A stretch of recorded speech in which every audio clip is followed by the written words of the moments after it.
Hey y'all, it's Ested. I'm coming to you before the show to let you know about something new here happening at the Times. NYT has created an audio subscription, and starting soon, they're going to be asking people to subscribe. If you do, or if you're already an eligible Times subscriber, you'll get full access to every episode of our show and all the other New York Times shows on Apple Podcasts and Spotify. If you don't subscribe, don't worry. You'll still be able to hear the latest run-up episodes as they come out.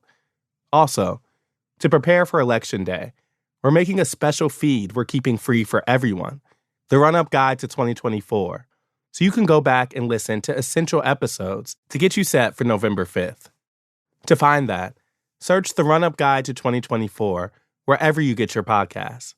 But please consider subscribing to continue hearing what we're up to, along with our colleagues at Modern Love, and Hard Fork, and The Daily. To learn more, you can go to nytimes.com/podcast. And thanks for listening. I'll see you on the road.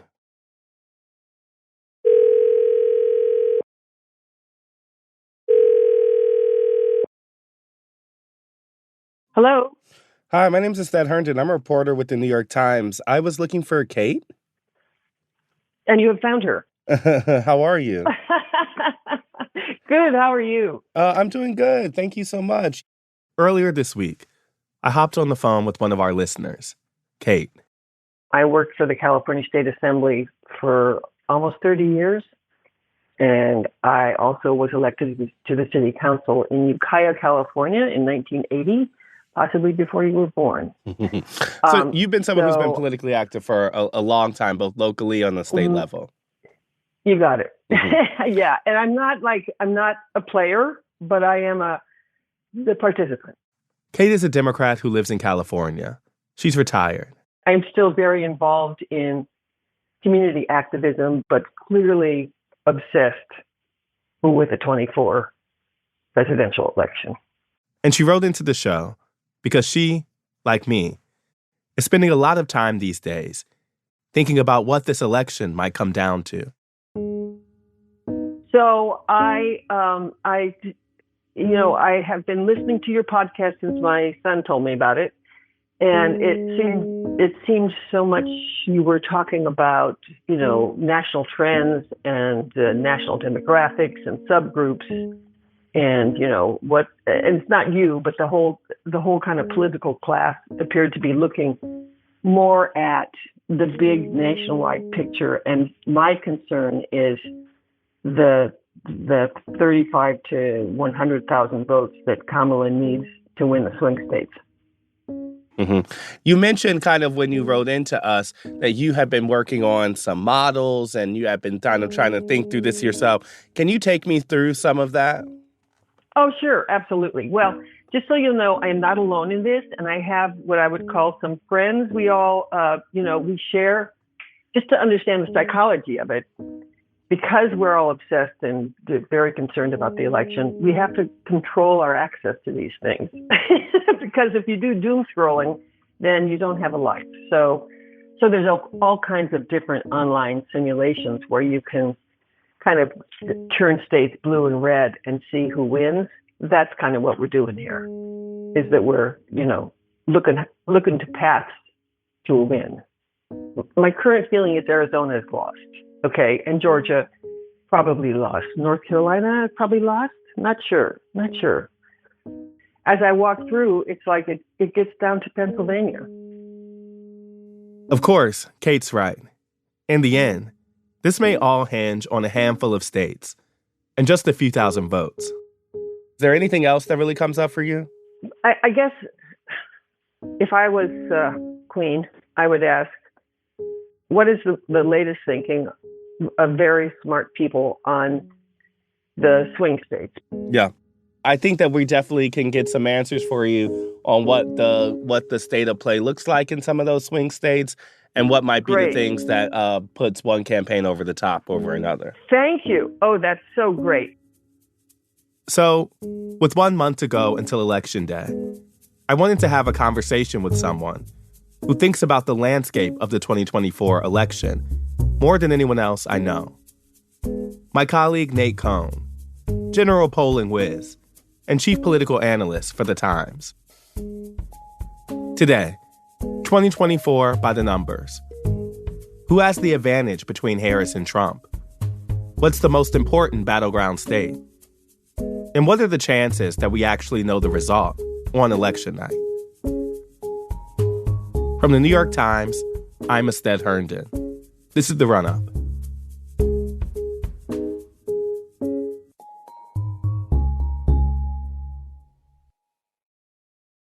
Can you introduce yourself and tell us who you are? I'm Nate Cohn. I cover politics and elections and polling, and I'm responsible for the methodology of the Times Siena survey. In this period of an election, considering we are just about 1 month out and every new Times Siena poll seems to have so much weight on it, both from the campaigns and just general public following this, how do you feel in this election period? Does it make you more excited to have all of those eyeballs on you and your work, or does it stress you out any?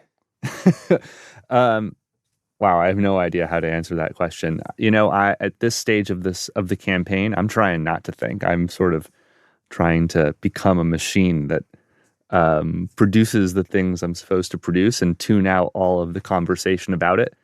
Polling is rare and is different from much of what the Times does, insofar as it almost by definition is not precise. It's inherently uncertain and imprecise in all of these various ways. And there's also, as I believe you once put it, a scoreboard at the end. Yeah. So if I thought too much about all that is said about our polls, I would go completely insane, I think, because, in the end, the final result will tell the tale, and we don't know what the final result will be. And although I, think the polls can have good years and bad years, they will not be perfect. Mm-hmm. Nate and I talked on Tuesday, the day a new national poll was released from the New York Times and Siena College that puts Vice President Kamala Harris slightly ahead for the first time, with 49% for Harris to 46% of the vote for former President Donald Trump. I wanted to start with that poll and to understand what was driving those results for Harris. The source of strength for Harris in the poll are white voters with a college degree. In most of the polls that we conduct, Harris is doing better than Joe Biden did among white college graduates than 4 years ago. And in most of the polls we do, she's doing worse among basically every other demographic group, whites without a degree, Black and Latino voters, and so on. In this particular poll, she actually doesn't do quite as poorly as she has in some of our other polls among white voters without a degree and Black and Latino voters. But she's not doing as well as Biden still. It's that extra strength among white college graduates that gives her the lead overall. There are more signs of softness for Harris. There are more voters who say she's a flip-flopper. There are more voters who say that she's too far to the left. On some of the character-type questions where she does well, like honesty, she still does fine, but they're not quite as shiny and glowy as they were.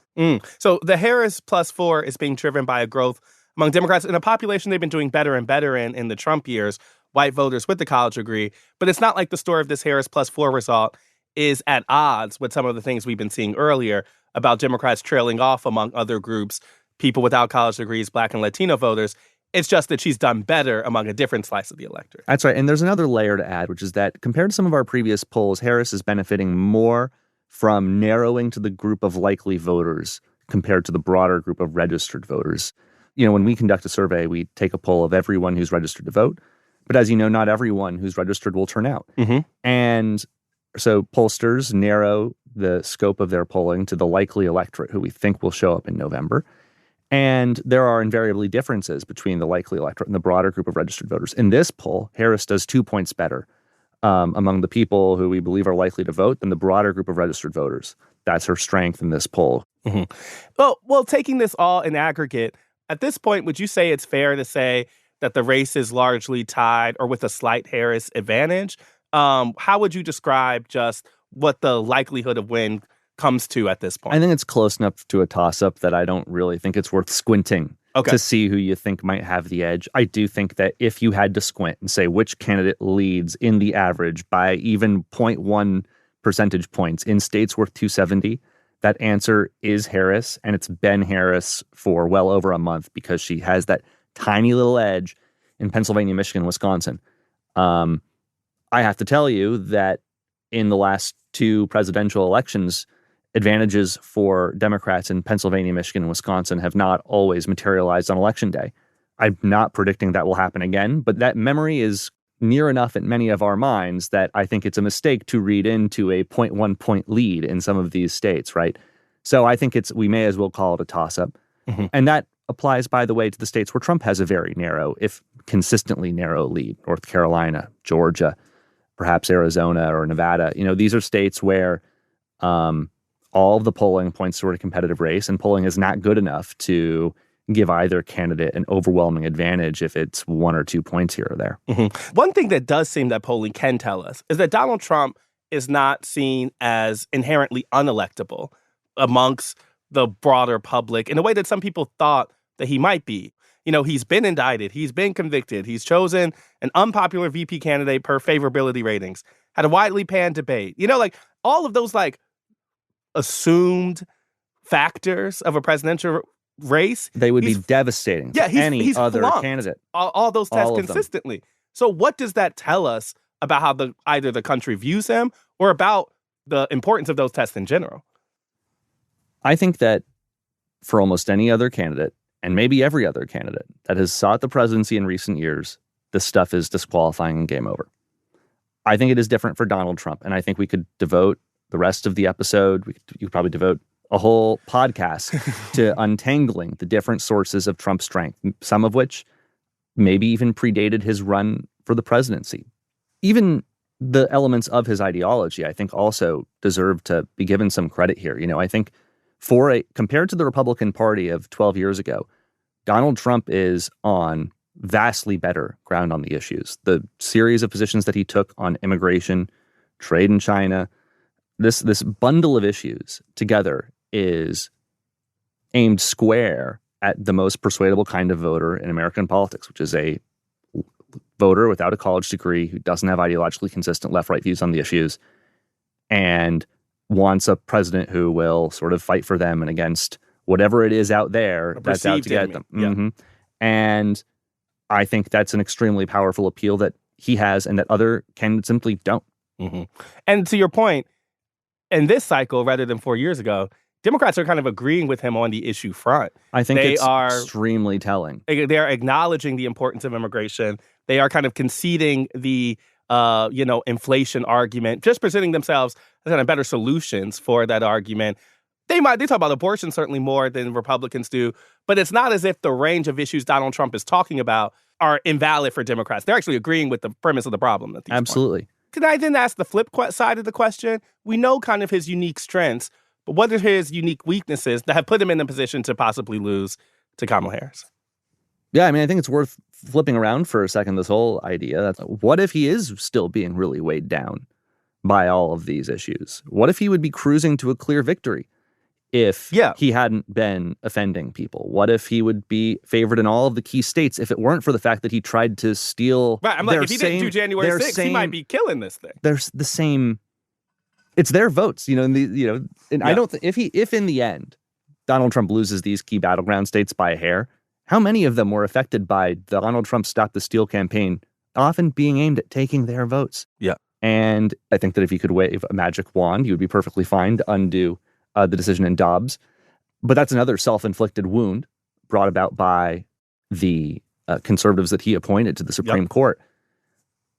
If it weren't for those things, the self-inflicted wounds of abortion, democracy, and arguably the last decade of controversial remarks that alienated millions of voters, maybe he would be winning decisively.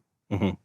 And maybe some of what's going on in American politics nowadays is that the two parties are both trying to inch towards a new centrist kind of position that Donald Trump uncovered but cannot capitalize on himself. Yeah.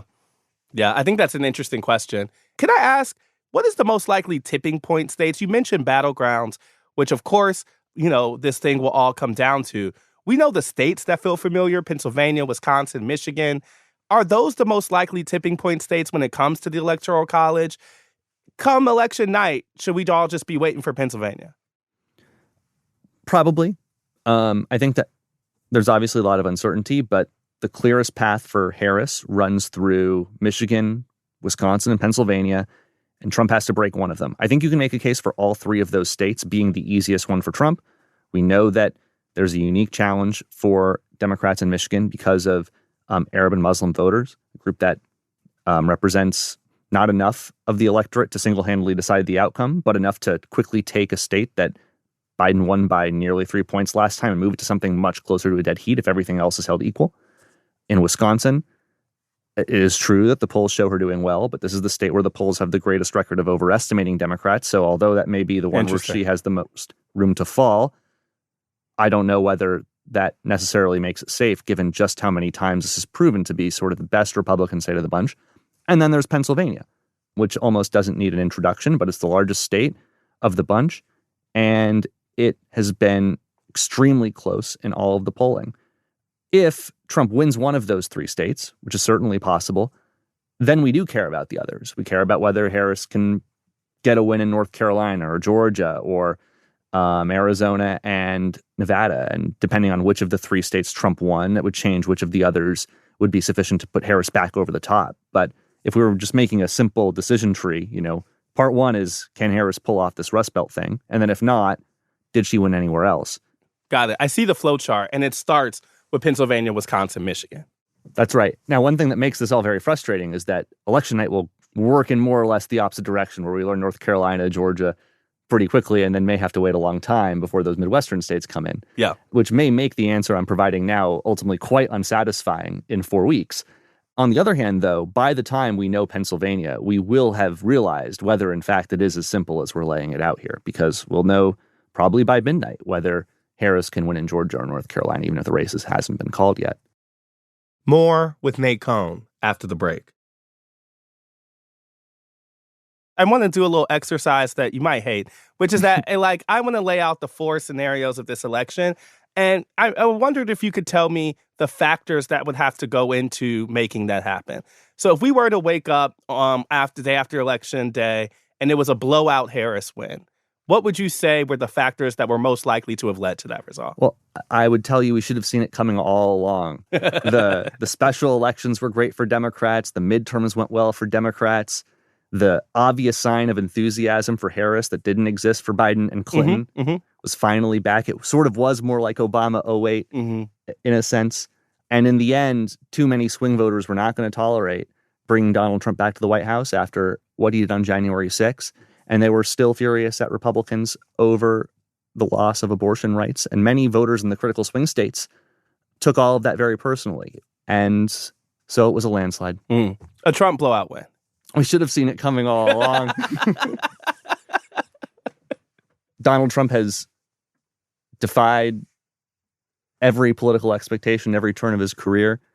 The polls show him doing better today than they ever showed him doing in 2016 or 2020, and he only that's true now. That's already true now. The polls are going to underestimate him yet again, and how, of course, we should have seen that coming. Pollsters never thought that they had an explanation for why they missed so badly, and they haven't done nearly as much to fix it as they'll tell you. So obviously he was going to win big, given that the polls now are so close. The party registration figures, by the way, have been fantastic for Republicans. They're building leads in states where they didn't previously have a lead, like Pennsylvania and Arizona, where new registered voters are just coming in hard to the Republicans right now over the last few months, even with Harris now in the race. Yeah, those special elections all look good for Democrats, but those were just really highly engaged liberals turning out. Of course, they weren't representative of the broader electorate. And the broader electorate cared about the fact that their grocery prices went up 50%. And Donald Trump was someone who established himself as someone who they could trust on the economy.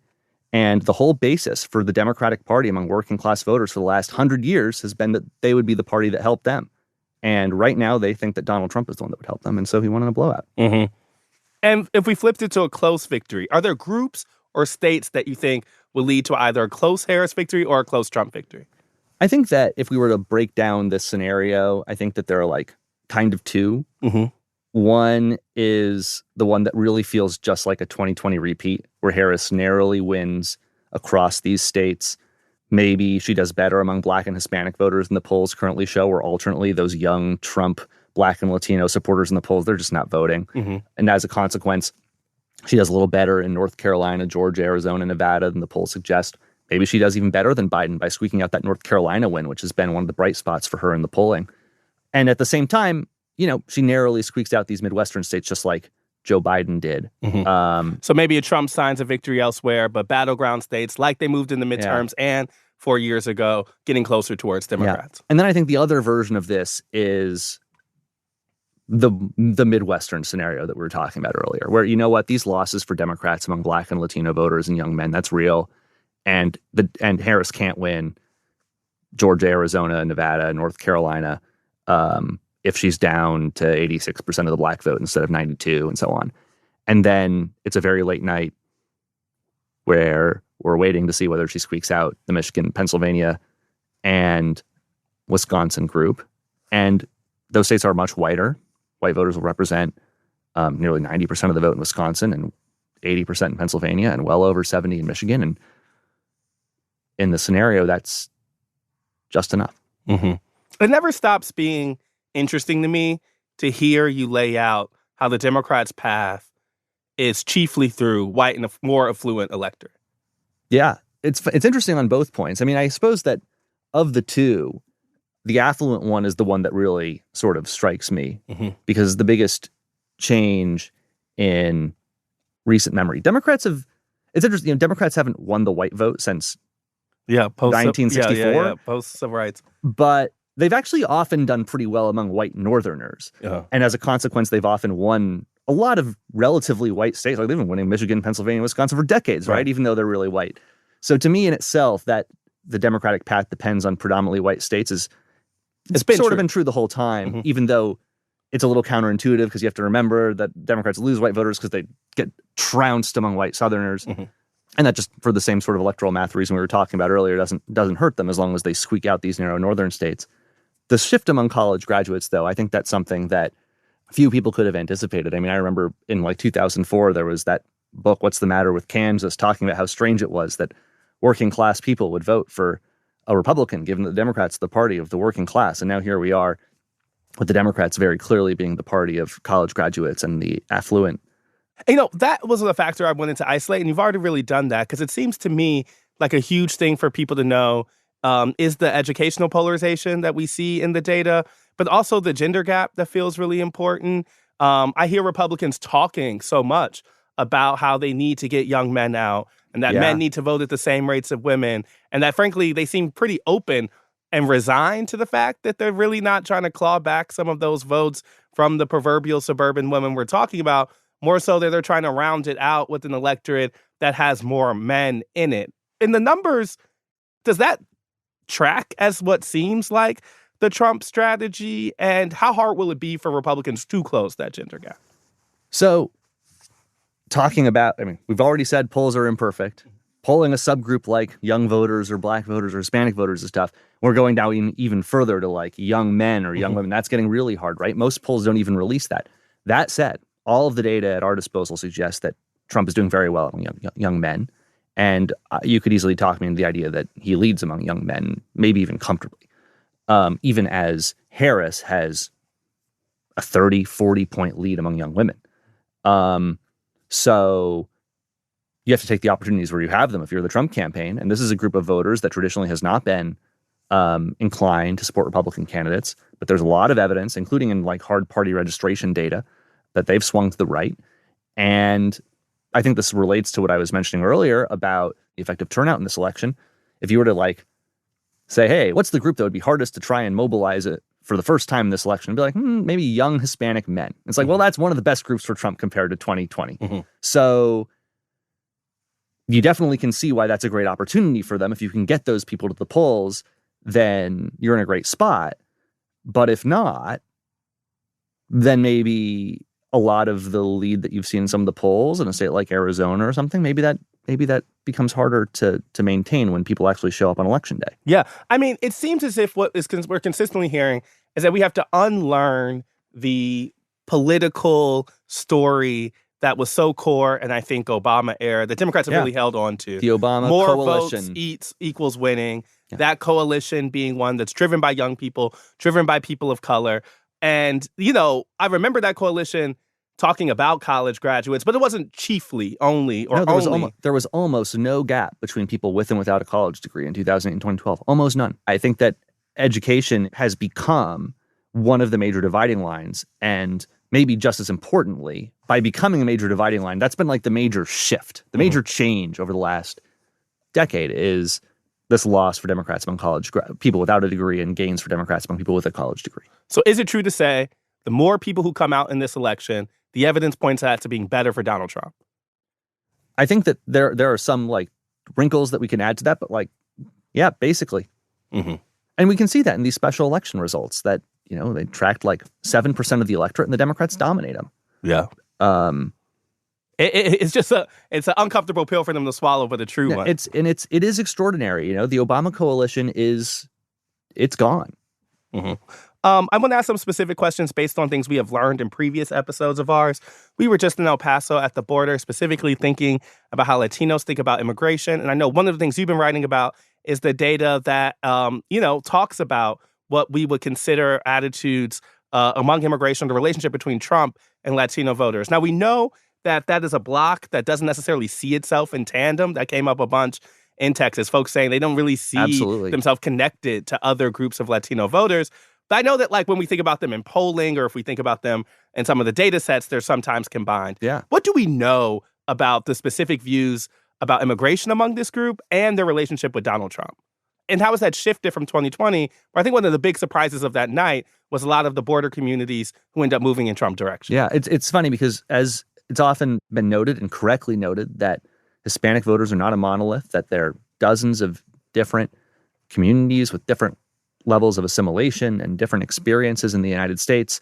And yet despite that, in 2020, they did all basically move towards the right, more or less the same amount, regardless of whether they were Cuban refugees, people from Spanish settlers hundreds of years ago, here in New York and the Bronx. I mean, we can list every community and give an example of Trump making big gains. There are signs those gains are poised to continue to some extent or another this fall, though I do think that because his strength is so concentrated among lower turnout groups, I think that's going to mitigate just how much of that materializes on Election Day. But our polling absolutely speaks to the phenomenon you just talked about, which is that many Hispanic voters don't see themselves as the sort of person who's targeted by Trump's policies.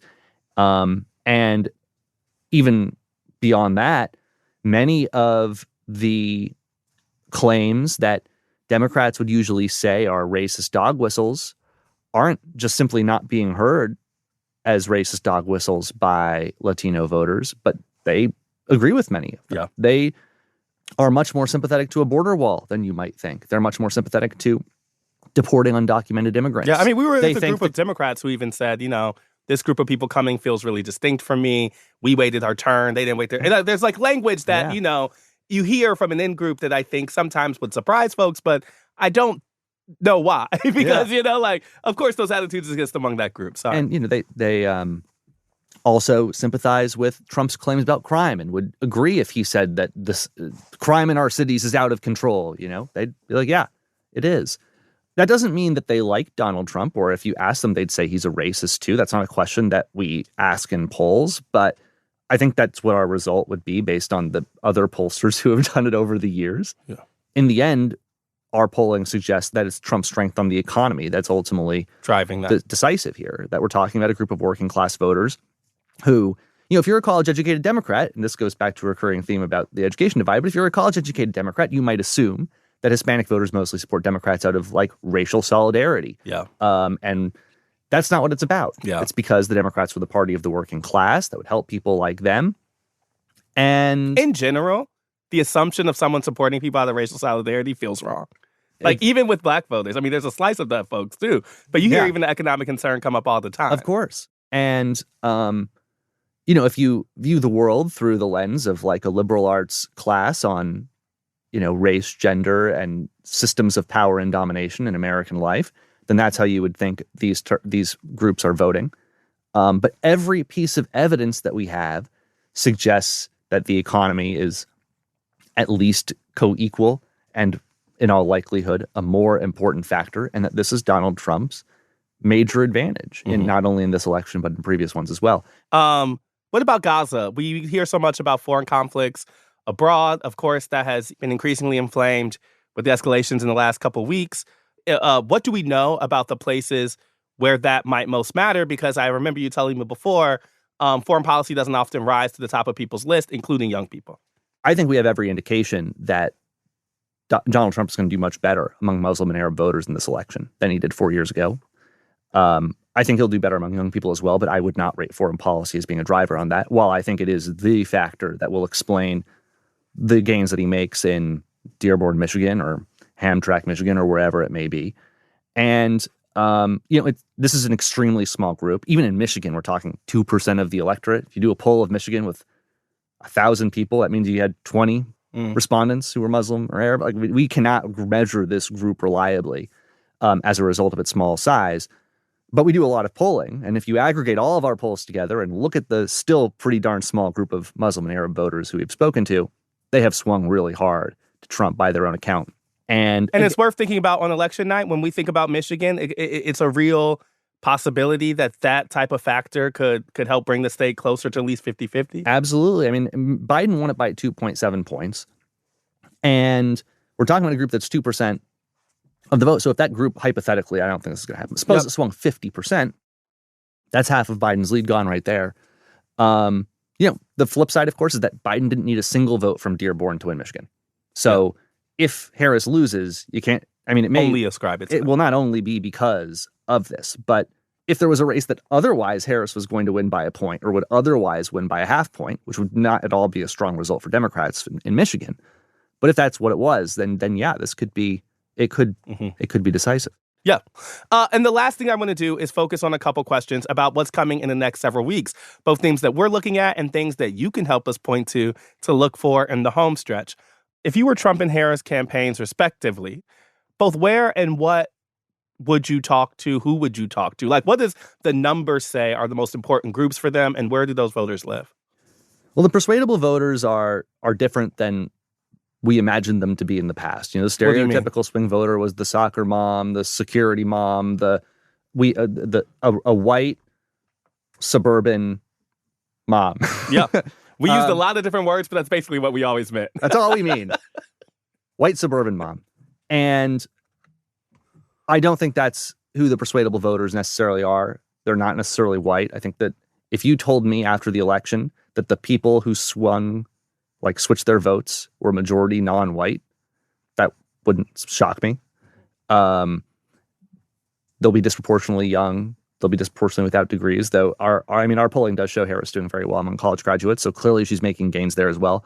The reason the soccer mom analogy was relevant is she's too busy dealing with her kids to have well-formed opinions on politics and to already know who's going to vote for her and stuff, and that's who you needed to be reaching down the stretch. I think we're still talking about people who are less engaged, less political, who are going to learn things about the candidates that we take for granted for the first time over the next 3 weeks. Reaching those people is way harder than it used to be. They're not all watching the network television, so reaching those voters is going to be hard. And do you think that's a joint interest of both of those campaigns? To speak to the question about where would you target? You think both of them are going to be focused on those more lower propensity voters? Yeah, and that's not what I would have guessed 4 years ago. But I think that's the game. That's who the swing voter is turning out to be. We've talked so many times throughout the scope of this race, and we've been following this, before any normal person was interested. What, if you could sum it up, what do you think has been your biggest surprise over the last year and a half? What has jumped out to you as something you did not expect? And what is something you got completely right? If you had asked me at the beginning of this campaign what I sort of expected, I would have told you Trump and Biden were going to run again. Biden and Trump would basically redraw the electorate as it was 2 years earlier. That Biden would probably do, given how the midterms went, that Biden was probably going to do a little bit better than he did in 2020 because of abortion and the fallout from January 6th. And I don't think that's what's happening right now. I think that instead, even though all the events that I think really mattered probably had already happened by January 2023 or whenever we would have had this hypothetical conversation, I think that the huge I've used the word upheaval already. I'll use it again, though. The upheaval that happened after the pandemic in terms of the economy, culture, the direction of social media, had already sent the electorate on a different course by January 2023 than I had recognized, one that would mean that this was not a simple repeat. The election result will look more like 2020 than not, just because our country is very polarized, and it takes a lot to move it off of that. But I think a lot of things that were already playing out in early 2023, I did not recognize had the potential to break up what seemed like such a stable political arrangement. Like, I think that's a part of a national story that's affecting everyone in our own ways. Would have never guessed that the midterm result we saw in Florida was like possibly real, like that the state really did. I mean, we'll find out in a month whether this is true or not. And you know what? In retrospect, it makes sense. These were really personal things. The like fights, and everyone had a different version of it depending on your experience. But whether it was a fight over vaccines or masks or crime or prices, or abortion rights, or January 6th, and if you're in a swing state, your own vote trying to be taken by a sitting president, like those are all really personal things that left a mark on all of us in one way or another. And it was maybe naive to assume that the way that people respond to that would map neatly onto their prior political allegiances. I think that there are people, as you know, as polarized as we are, there are people out there whose political views were upended in some way by all of those events I just mentioned. It's different for everybody, but yeah, I think it's added up to something a little different. The Biden-Trump rematch created an expectation of a political alignment that's closer to 2020 than we might have, and some of the forces that you think have driven that shift were already being put in motion in January 2023. When we would have had that conversation. When we would have had, and they were happening peaked underneath the kind of Biden-Trump of it. And in fact, many of them have subsided in some ways since then. And I think that's one of the reasons why maybe in the end, some of them will dull. That and, well, switching to Harris is also a relevant factor here, I think. But I think that if they had stuck with Biden and if the election had been held earlier, I think it could have been completely different than 2020 and nothing like what I would have guessed in January 2023. What's something you got right? You're very good. So let's hear the brag. I don't know. Not much. See, the thing is, I can't take credit for anything until the results actually come in. You know, I can say things I'm wrong about, but I don't know that I'm right about anything at this point. Yeah. Thank you, Nate. We really appreciate your time. And thank you so much for being our guide through polling and through the data, all for the last year and a half. Happy to chat. Thanks for having me. Good luck down the final stretch. Thanks. We'll need it. Yeah, me too. Yeah, like, you're like, oh, I feel to embrace machine. I was like, oh, you should do that. Just embrace machine. Hearing from Nate helps inform the things I want to focus on in the home stretch of this presidential race. How the campaigns are targeting low-propensity voters, the gender gap, and just what is happening in Pennsylvania. Nate also reminds me that for all the time some people put into trying to predict who's going to win, that's mostly a coping mechanism in this moment of great uncertainty. Because this race is basically tied. And even if you ask the experts and comb through all the data, there's basically nothing that looks like it can change that.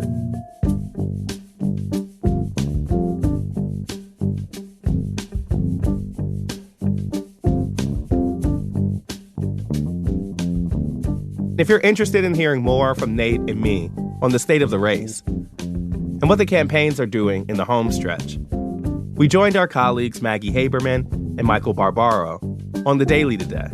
So check that out too.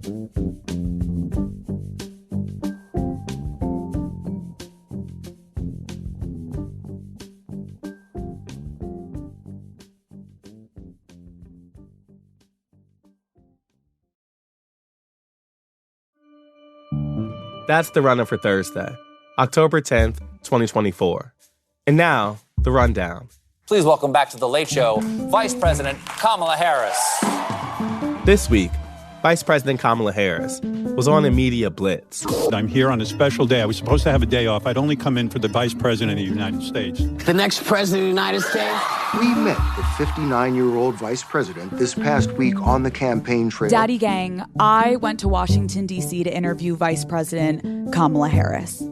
It took her from podcasts like Call Her Daddy to CBS's 60 Minutes. And while she was largely on friendly ground... Would you like to have a beer with me so I can tell people what that's like? Okay. She also faced questions on 60 Minutes about the administration's record on the border. Was it a mistake to loosen the immigration policies as much as you did? It's a long-standing problem.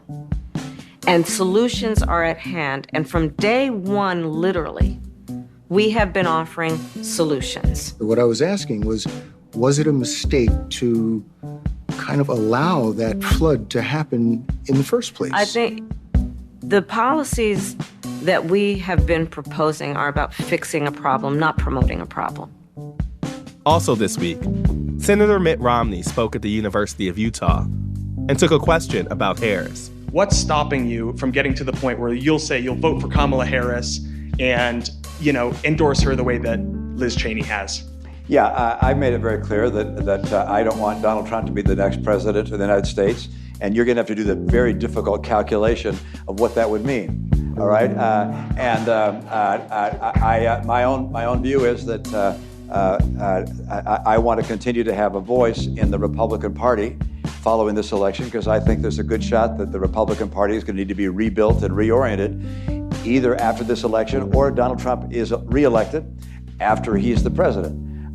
And believe I will have more influence in the party by virtue of saying it as I've said it.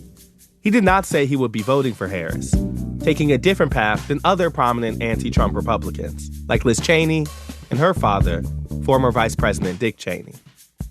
We are 26 days away from the 2024 presidential election. See you next week.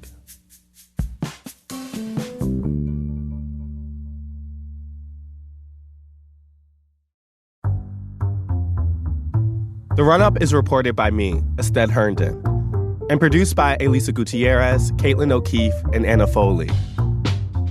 It's edited by Rachel Dry and Lisa Tobin, with original music by Dan Powell, Marian Lozano, Pat McCusker, Diane Wong, Sophia Landman, and Elishaba Itu. It was mixed by Sophia Landman and fact-checked by Ina Alvarado. Special thanks to Paula Schumann, Sam Dolnick, Larissa Anderson, David Haufinger, Maddie Masiello, Mahima Chablani, Jeffrey Miranda, and Elizabeth Bristow. Do you have questions about the 2024 election? Email us at therunup@nytimes.com. Or better yet, record your question using the voice memo app in your phone. That email again is therunup@nytimes.com. Thanks for listening, y'all.